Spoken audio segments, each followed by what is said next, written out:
अजहर भाई, कितना बोलने भी कम हो जाएगा।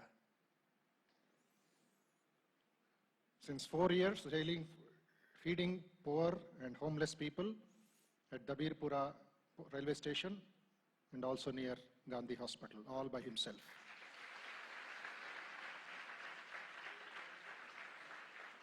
So he's in many places, and thanks to Aaj Ki Raat Hai Zindagi by Amitabh Bachchan interview, his interview is there, viral now in the YouTube, etc. But that should not just remain there, it should enter into our hearts, and let us all learn. Azhar Bhai ji, कैसा आप ये शुरू किया, क्या लगता है आपको, क्या आपका ये सेवा कैसा आ गया? बिकॉज विवेकानंद जी ने बोला था, हमारा ट्रेडिशन में 4 देव देवता हैं, मातृ देवो भव, पितृ देवो भव, आचार्य देवो भव, अतिथि देवो भव। और भारत का परिस्थिति उस समय देखकर स्वामी जी ने 3 और देवता हमारा बीच में लगाया, दरिद्र देवो भव, मूर्ख देवो भव, रोगी देवो भव। ऐसा काम आप कर रहे हैं। सो हम लोग, मैं तो सुबह 7 बजे एक दिन एक स्टूडेंट ने हमको आपका वो इंटरव्यू भेजा था, उस समय मेरा बहुत यह हुआ फिजिकली आप देखने के लिए। सो आप आइए, हमारा युवकों को प्रेरणा कीजिए। अजहर भाई। सबको सलाम, नमस्ते मेरी तरफ से। आज के इस मौके पर, इतने अच्छे दिन पर आर के मठ और स्वामी जी ने मुझे यहाँ पर बुलाया, ये मेरे लिए बहुत खुशी की बात है और ये मेरे लिए बहुत बड़े गर्व की बात है। मैं आज यहाँ पर आप लोगों के सामने मुखातिब कर रहा हूँ, मुखातिब में बोल रहा हूँ कुछ, क्योंकि मुझे तेलुगु स्वामी जी बहुत कम आती है। मेरे जितने भी हिंदू भाई दोस्त हैं वो खुद हिंदी बोलते हैं, तो मैं कहाँ से तेलुगु सीखूंगा। प्रॉब्लम ये होती है मेरे साथ। और अंग्रेजी का दूर दूर तक मेरा कोई वास्ता नहीं है। मैं सिर्फ जानता हूं तो हिंदी जानता हूं, हिंदुस्तानी हूं, हिंदी बोलूंगा, बड़े गर्व से बोलूंगा।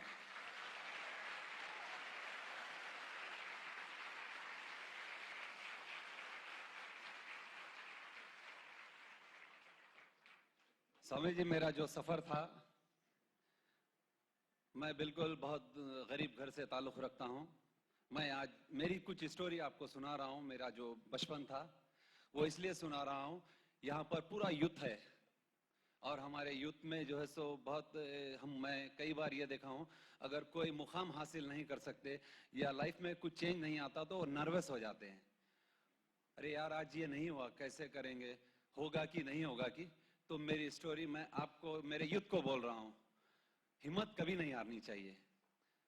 जब मेरे फादर की डेथ हुई, मैं बिल्कुल छोटा था, करीब 3-4 साल का था। मेरे फादर सिर्फ 35 इयर्स में वो दुनिया से चल बसे थे। मैं 4 भाई, 1 बहन।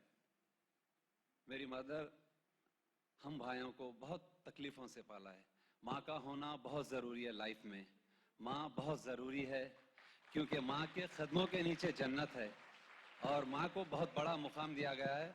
मैं औरतों की काफी इज्जत करता हूँ, हर जितने भी देश में हैं मेरी माँ बहनें हैं, क्योंकि मैं इतनी माँ बहनों का बेटा हूं, तो मैं बिल्कुल जन्नत में जाऊंगा।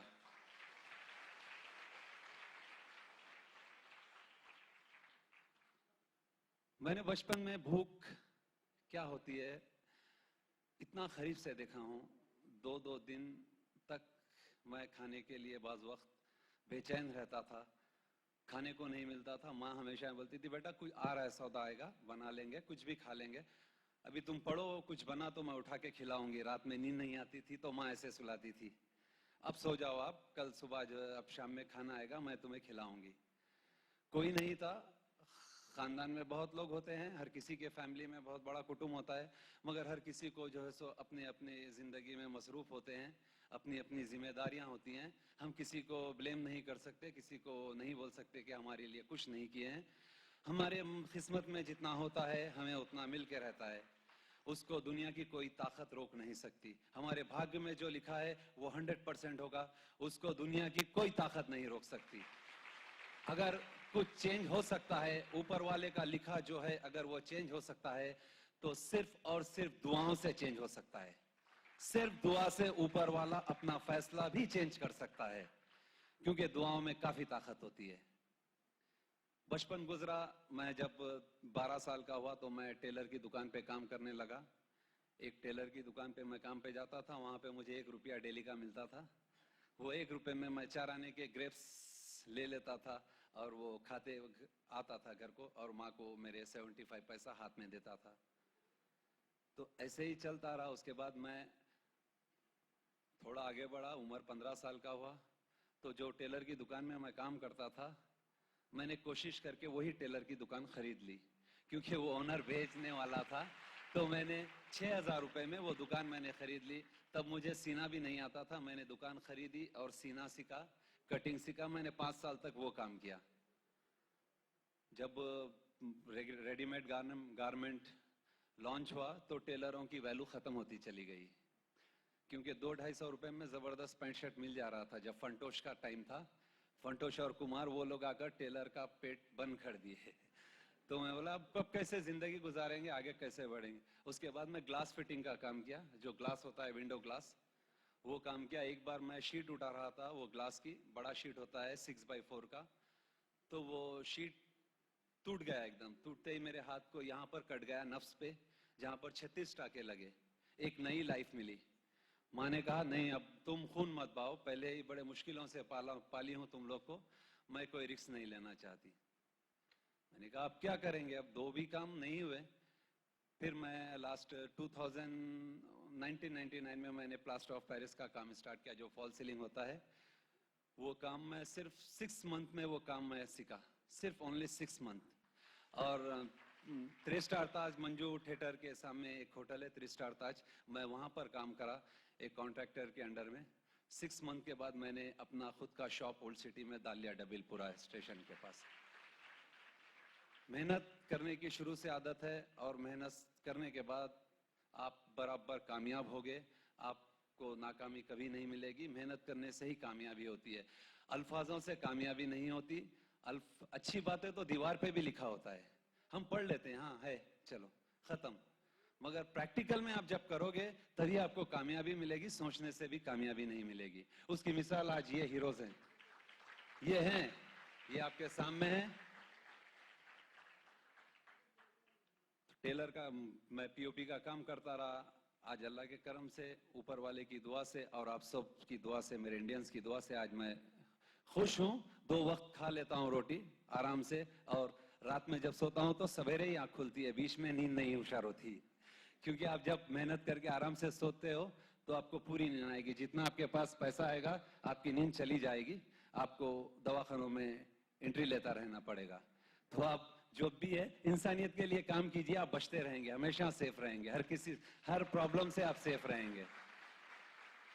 4 साल पहले जब मैं आ रहा था स्टेशन की तरफ से, ट्रैफिक जैम था, मैं अपनी रूट चेंज किया और मैं डबिलपुरा स्टेशन के पास से आ रहा था। तो वहां पर मेरी गाड़ी पंक्चर हो गई इत्तेफाक से। देखिए ऊपर वाला कैसे मुझे किस काम में लगा दिया। बचपन से ही आदत है, अगर किसी को हम कुछ नहीं कर सकते तो कम से कम इतना तो पूछ सकते हैं, आपको प्रॉब्लम क्या है भाई, क्या हुआ है।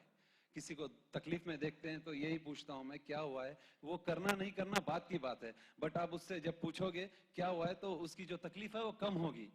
वो ये एहसास करेगा कि मेरा भी कोई है मुझे पूछने वाला। तो मैं वहां पर, गाड़ी मेरे पंक्चर हो गया, मैंने गाड़ी वहीं लगा दिया और मैं बाय वक्त पटरियां पार करके आने लगा। तो वहां पर मैंने देखा एक लेडी जो बिल्कुल दोनों पैर नहीं थे और वो बोल भी नहीं पाती थी। उस लेडी का नाम मैं जिंदगी भर नहीं बोल सकता, उस लेडी का नाम लक्ष्मी था। तो मैंने बाजू वाले से पूछा कि क्या हुआ है, कौन है ये बेचैन क्यों है, ये तड़प क्यों रही है। थोड़ा सा ये लक्ष्मी है साहब, इसका बेटा नहीं है, ये यहीं स्टेशन पे रहती है, इसका लड़का इसको छोड़ के कहीं कहीं चला जाता है 2-2 3 दिन, और ये 2 रोज से कुछ खाई नहीं है। अरे यार, मैंने कहा यार तुम भी इंसान हो, तुम भी फुटपाथ पे ही सोते हो, यार तुम तो कुछ खिलाओ। नहीं साहब हमारे पास ही नहीं रहता तो हम कैसे इनको खिलाएंगे। अरे मैं एकदम दंग रह गया और मेरे जो बचपन याद आ गया मेरा। बोला आज भी ऐसी दुनिया है जो तकलीफ में जो है उसको देखकर आगे बढ़ जाती है। हालांकि स्टेशन पे आप जब देखते हैं हजारों के लोग आते हैं जाते हैं ट्रैवलिंग करते हैं, तो हम यही देख के निकल जाते हैं, अरे यार ये शायद पी के है, ये ऐसे कर रहा है, ये ऐसे कर रहा है, निकल जाओ आगे, इनके मुंह ना लगो। कई जने सोचते हैं ऐसा, ये फैक्ट है, हकीकत है, ये जाने दो, हम क्या करेंगे, हम क्या कर सकते हैं, ऐसे निकल जाते। तो मैंने जब भी होटल, पास में होटल है वहां पर डबिलपुरा पुलिस स्टेशन के पास, वहां से होटल से पार्सल लाकर उस औरत को खिलाया और ऊपर वाले से दुआ किया कि या अल्लाह, अगर मुझसे कुछ काम लेना है, मैं पैदा हुआ हूं, अगर मुझसे कुछ काम लेना है तो बस इंसानियत की खिदमत करूं, लोगों की भूख मिटाऊं, मुझसे ऐसा काम लीजिए। वेरी नेक्स्ट डे, उसके दूसरे दिन मैंने अपनी वाइफ को बोला, देखो भाई ये करना चाह रहा हूं मैं, आप घर में खाना बनाओ, खिचड़ी बनाओ, मैं स्टेशन पर लग के जाके बांटूंगा। तो मेरी मदर और मेरी माँ ने कहा बहुत अच्छा है, बहुत अच्छा, बहुत अच्छा है, आप बना। दोनों बनाए, मैं स्टेशन पर लेके जाके दिया। जब लोगों को मैं दिया खाना तो वो लोग इस कदर खा रहे थे, यानी कि कोई अच्छी चीज मिलती है आपको, चिकन वगैरह देंगे तो आप कैसे खाओगे, उस हिसाब से खा रहे थे। मैंने कहा ये काम को जारी रखना है, मुझे ये काम को कंटिन्यू करना है। वो कैसे करना है वो तो मैं नहीं सोचा, बस करना है। ऊपर वाले से दुआ किया, ये काम को मैं करना चाहता हूं, मुझे मौका दीजिए। वेरी नेक्स्ट डे मैंने वहां पर टेंट लगाया और वहां पर लिख के लगा दिया कि daily free food for poor and homeless people.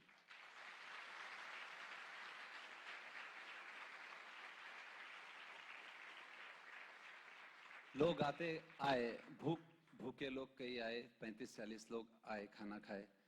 अब लोगों की जो आम दूसरे लोग होते हैं वो सोचते हैं कितने दिन करेगा यार, 2-4 दिन करेगा, बंद कर देगा, क्या करेगा। मैं कभी ये नहीं सोचा कि मैं इतना टाइम करूंगा, इतना टाइम करूंगा, या किसी से कुछ फंड लेके करूंगा। ये कभी माइंड में नहीं आया, कभी नहीं सोचा कि मैं कैसे करूंगा। बस ये कहा कि ऊपर वाले या अल्लाह, जब भी मुझसे काम लेना है, मैं कंटिन्यू काम करना चाहता हूं, मुझसे काम लीजिए। तो चलता गया प्रोग्राम, वो चलता गया। एक 15 मंथ तक अप डाउन चलता रहा।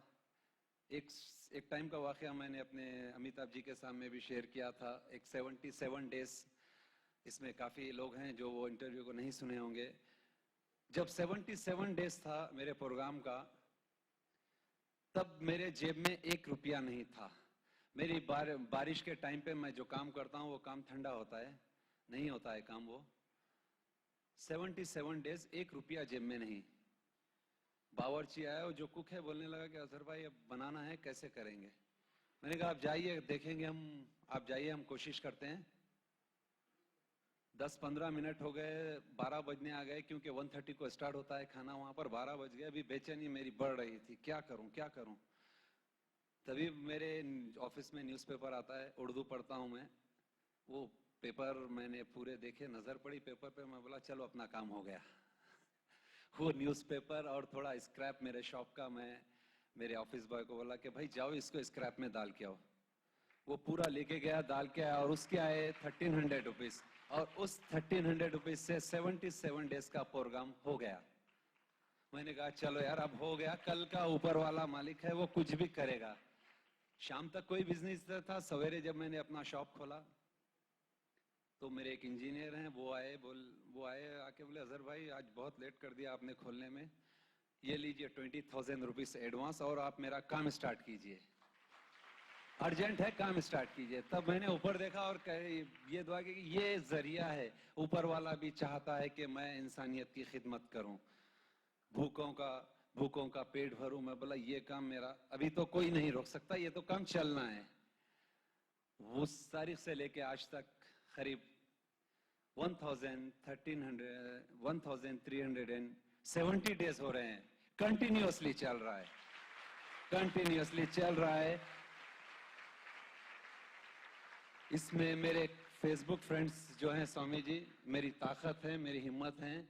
ऑल ओवर इंडिया से मेरे फेसबुक फ्रेंड्स है, और उन्हीं की वजह से ये प्रोग्राम चल रहा है, उन्हीं की दुआओं की वजह से ये प्रोग्राम चल रहा है। हर मजहब का मानने वाला इंसान मेरा साथ है और मुझे दुआ देता है। अभी रिसेंटली एक 5 दिन पहले chief justice high court Nooti Rammohan Rao साहब, तेलंगाना एपी हाई कोर्ट, जज साहब हैं, इतने बड़े पोजीशन पे हैं, वो मेरे शॉप पे आए, वो मेरे शॉप पे आए। ये मेरे लिए बहुत बड़ी बात है।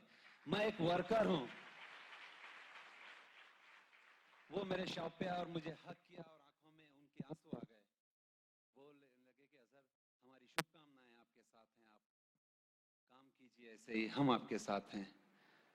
जब लोग मुझे बोलते हैं हम आपके साथ हैं, पैसा आ जाएगा, पैसा कोई भी दे देगा। ऊपर वाला जब काम लेना चाहता है तो किसी अपने एक दूत को भिजाता है, वो हमें हेल्प कर देता है।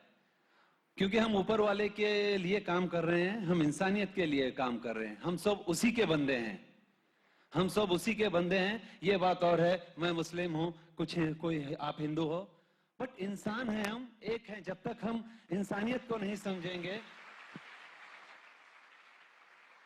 जब तक हम इंसानियत को नहीं समझेंगे, हम अपने मजहब के सच्चे मानने वाले नहीं होते।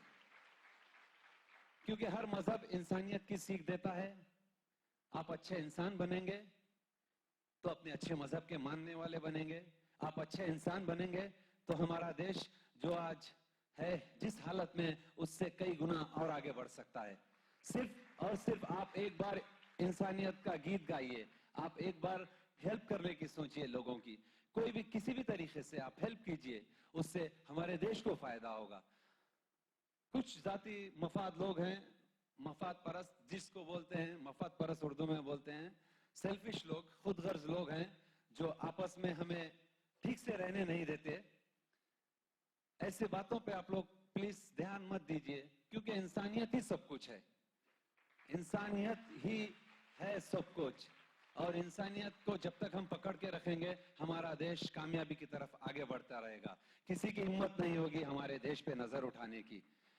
जब तक हम एक नहीं हो जाएंगे, कोई भी माइक का लाल हमारे देश की तरफ ऐसे उठा के नहीं देख सकेगा, जब तक हम एक नहीं होंगे।